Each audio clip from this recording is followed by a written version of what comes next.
La corona de espinas, de Peter Fejerbadi. Traducción de Isemans del 2014. Ninguno cae tan lejos ni tan fatalmente como aquellos que apuntan más alto. El orgullo no precede a la caída. El orgullo es la caída. El Apocalipsis leteo, Salmo 451. Lo ha de hoy, prometió Montague, al pesado tomo en sus manos. No voy a lanzar a otro neófito a las espinas. El libro prohibido había sido un ancla para él, a lo largo de esta descarada sumida en la ignorancia, una reliquia tangible de las glorias del pasado.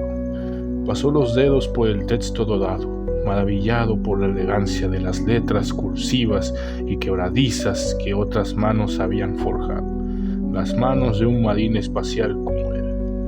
Nunca había poseído el talento para esas cosas. Sin embargo, muchos entre su capítulo fueron finos artesanos.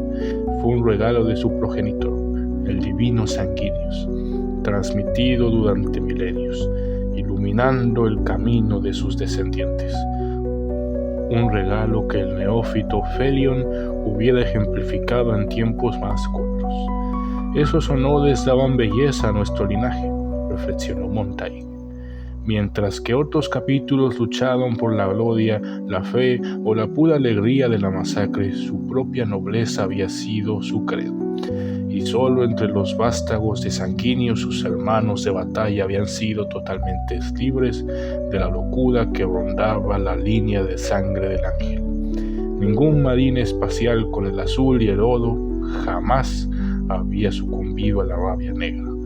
Pero eso fue cuando todavía eran los ángeles resplandecientes, admitió Montaigne, volviendo su tesoro a su escondite. Ahora, por los muchos de nosotros que habían caído, teníamos nuestra propia compañía de la muerte. Tal vez en un siglo no tendremos nada más. ¿Y luego qué? Una ruina ignominiosa que se nos consignará una nota a pie de página del sórdido rollo de honor del imperio. Echó un vistazo a través de los segmentos cuidadosamente dispuestas de la selva muda. Con el ceño fruncido ante las negras placas veteadas de marrón, ni siquiera moriremos llevando nuestros verdaderos colores.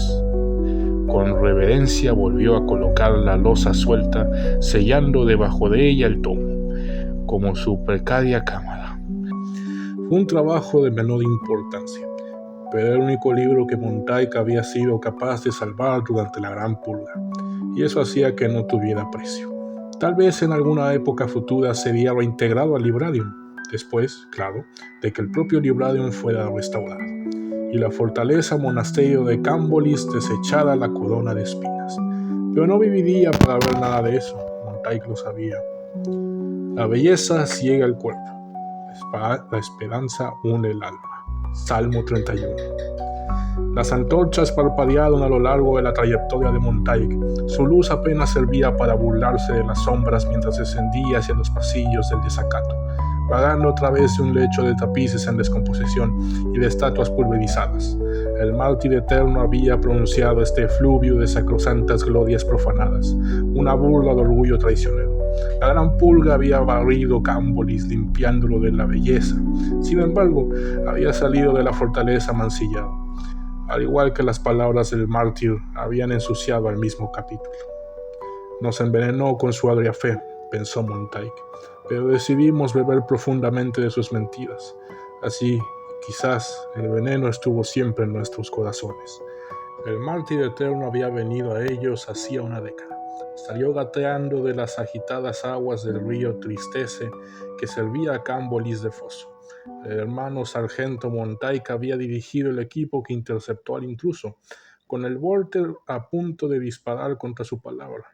Él podía sentir la furia de sus hermanos con esta transgresión, porque debería haber sido imposible que saliera con vida.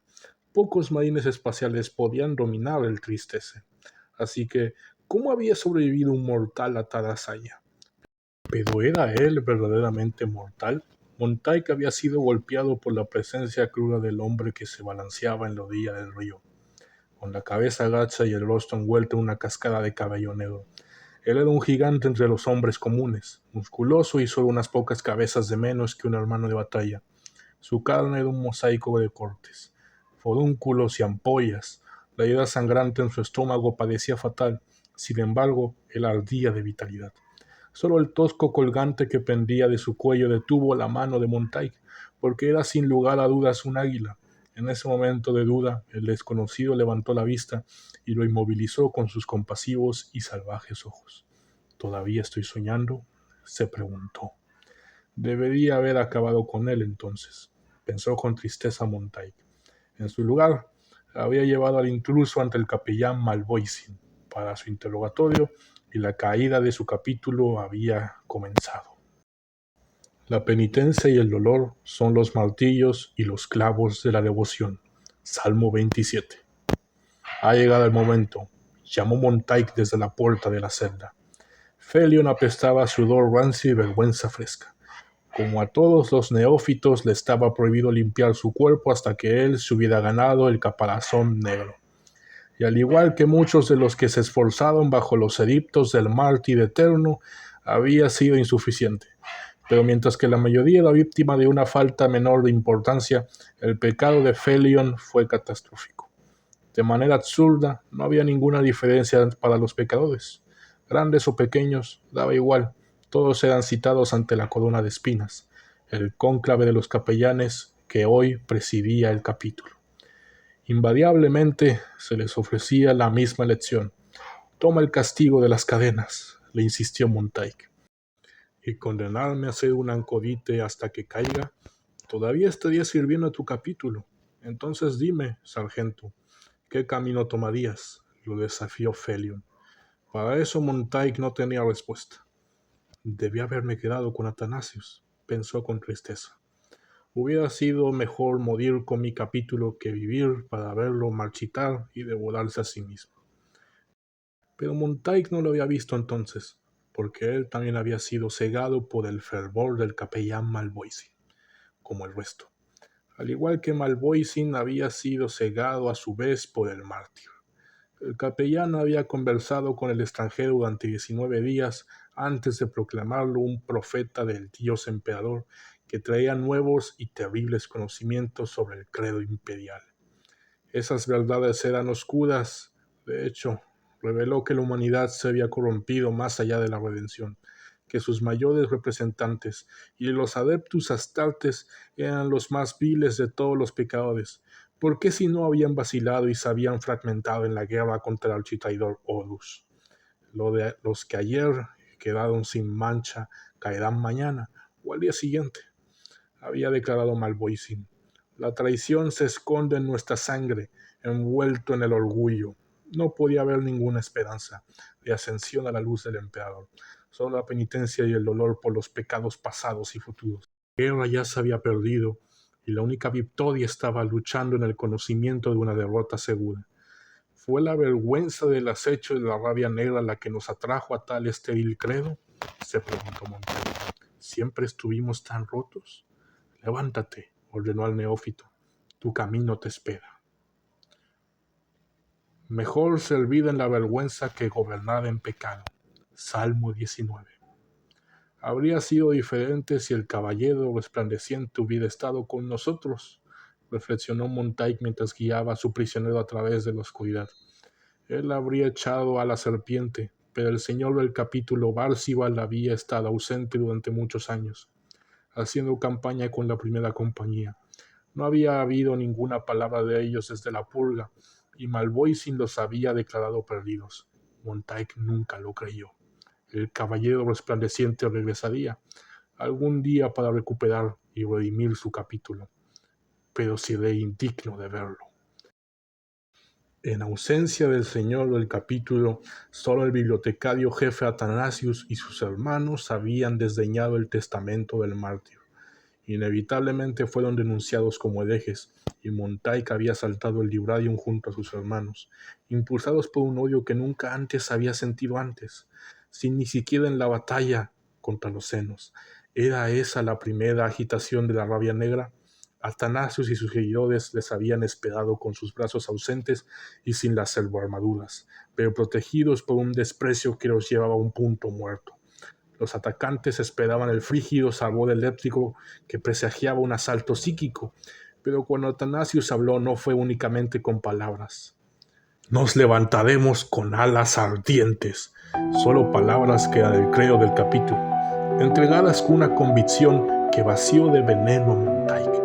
Podría haber sido suficiente, pero entonces Malvoisin bramó el nuevo credo, el que le reveló el mártir eterno. El emperador condena. Los ángeles resplandecientes murieron ese día y los ángeles penitentes se pusieron de pie sobre su tumba con un sombrío y amargo destino. El emperador condena. Primer salmo. Este no es el camino al salón de espinas, protestó Felion. No, admitió Montaik, no lo es. Te llevo a la puerta de Heraldo. Dirígete río arriba desde allí y piérdete en las montañas. El neófito se detuvo, confundido. Pero la corona de espinas me ha llamado. Cierto, dijo Montaik. Se te ha convocado para romperte tú mismo, como todo el que intenta el camino de espinas debe hacerse. Si es esa la penitencia por mi pecado, no has cometido ningún pecado, casi gruñó Montaik. Tus esculturas talladas en marfil honran al mismísimo primarca. No, los ojos de Felion estaban febriles. El arte exalta la tiranía de la vanidad. Éramos guerreros artesanos antes de que el forastero nos esclavizara. He visto tu habilidad crecer en los últimos años, tus brazos y el arte avanzando en armonía, el verdadero camino de los resplandecientes. Tú sabías de mi herejía, se horrorizó el neófito. Yo soy tu sargento tutor, claro que lo sabía. Montaik sacudió la cabeza con gravedad. Me esforcé para protegerte, pero alguien debe haber espiado tu trabajo y te traicionó. Nadie me ha traicionado, dijo Felion con frialdad. Yo confesé mi pecado a la corona de espinas. Montaik lo miró fijamente. Como usted debe confesar el suyo, sargento, lo acusó Felion, porque ha sido desleal. El puño de Montaik impactó en su cara, aplastando sus palabras con un salvajismo que envió el neófito tambaleándose contra la pared.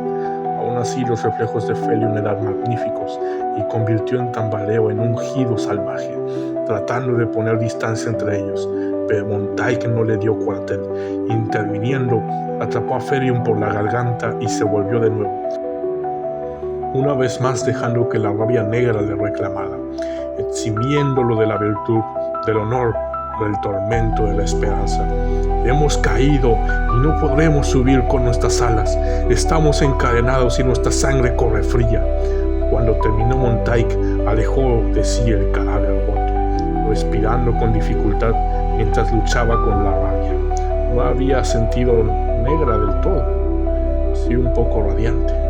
El hereje trató de huir, dijo en voz alta, evaluando las palabras que ofrecería la corona de espinas. Le entregué el pesar del emperador y estaré en mi puesto otro día.